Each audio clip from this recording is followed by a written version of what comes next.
لو تناهيتم إلى سر الحياة وصنعتم كائنا حيا نرى.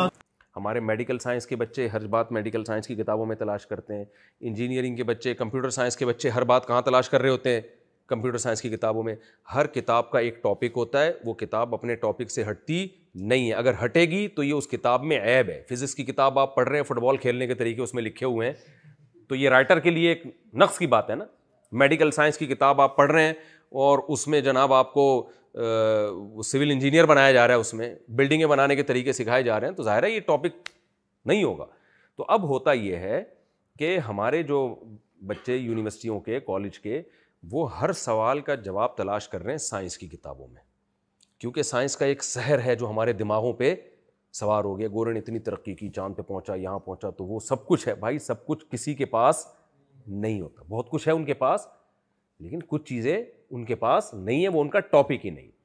تو آسمانی کتابیں، تورات، انجیل، زبور جو اللہ نے نازل کی ہیں اور پیغمبروں کو جو بھیجا ہے، ان کے کچھ ڈفرینٹ قسم کے ٹاپک ہیں.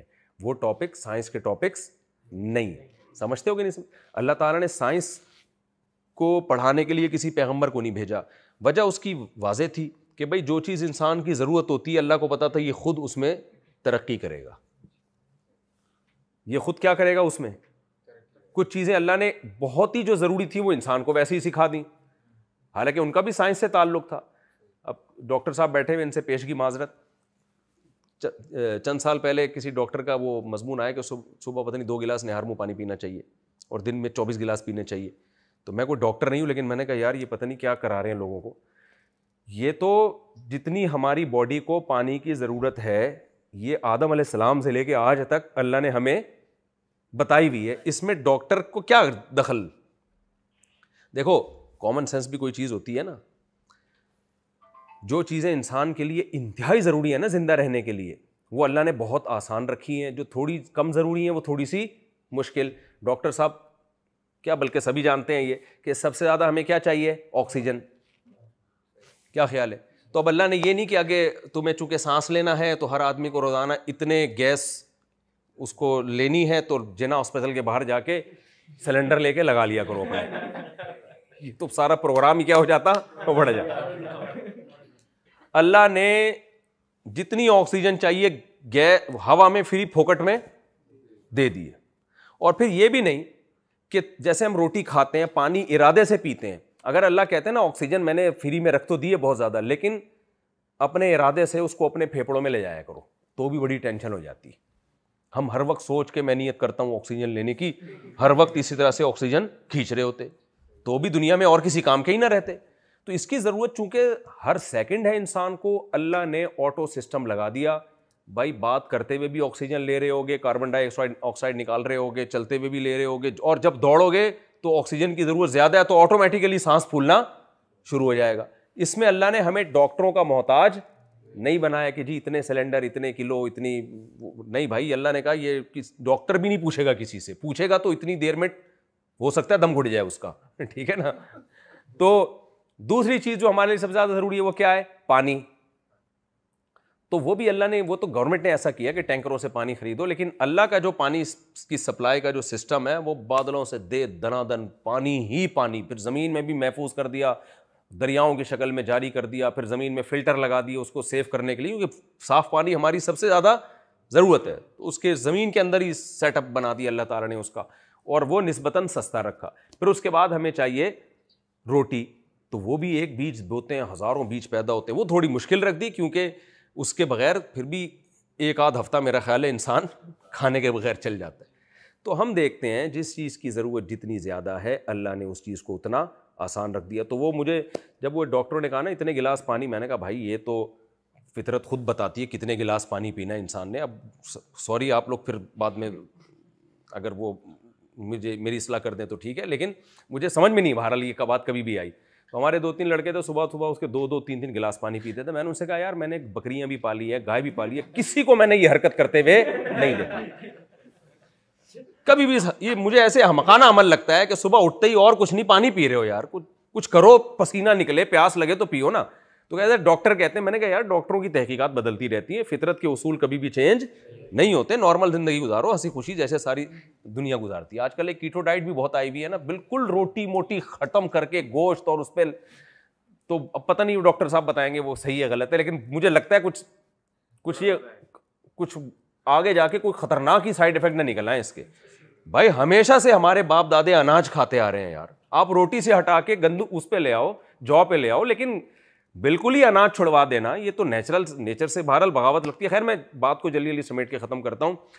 تو کچھ چیزیں تو سائنسی علوم ایسے تھے جو اللہ تعالیٰ نے آدم علیہ السلام کی فطرت میں ڈال دیے, اس کے لیے ہمیں سائنسی ترقی کی ضرورت تھی نہیں. کھانا کب ہے, پانی کیا ہے, کتنی, اور ہماری نیڈ رکھ دی چلنا پھرنا. جنگلوں میں شیر بھاگتا تھا تو آٹومیٹیکلی انسان آگے آگے بھاگتا تھا, وہ خود ہی ایکسرسائز ہو جاتی تھی اس کی. کچھ کیا ہے اللہ تعالیٰ کو پتا تھا کہ بھائی یہ کمپٹیشن ہے انسان میں کی فطرت میں مقابلہ ہے, تو وہ اس میں سائنسی علوم میں خود بخود ترقی کرے گا. ہم اسکول میں پڑھتے تھے کہ جو سب سے پہلی سائنسی ایجاد ہے وہ پہیا ہے, تو اس میں ایک تھیوری پیش کی جاتی ہے کہ بھائی وہ پھٹے پہ رکھ کے نا چیزوں کو گھسیٹ رہے تھے تو گول گول پتھر آئے, تو وہاں انہوں نے دماغ لڑایا کہ یار ان گول گول پتھروں کو ہم باقاعدہ پہیے ہی کیوں نہ بنا دیں, تو یہاں سے پہیے کی ایجاد ہوئی. تو یہ ایجادات نیچرل ہیں.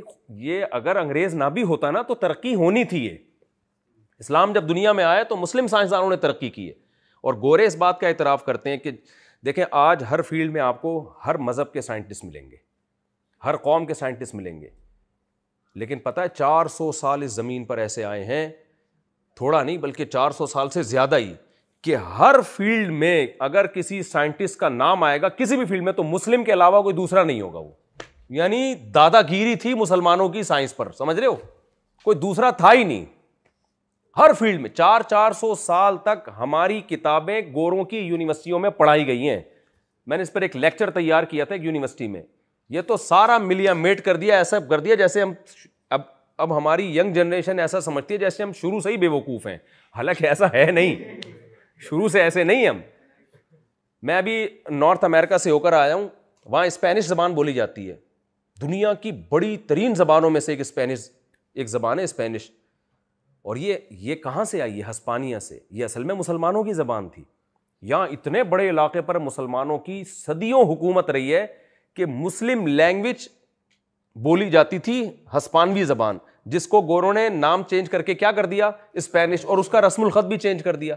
جیسے انڈیا میں اردو بولی جاتی تھی, اس کا رسم الخط چینج کر کے اس کا نام ہندی رکھ دیا, حالانکہ ہے وہ کیا اردو ہے, کیونکہ 20% مسلمانوں نے اتنے بڑے علاقے پر حکومت کی ہے تو فارسی اور پھر اردو ہی رائج ہوئی ہے وہاں پہ, لیکن انہوں نے عصبیت میں نام ہندی رکھ دیا اس کا اور رسم الخط چینج کر دیا. تو گوروں نے بھی یہ کیا.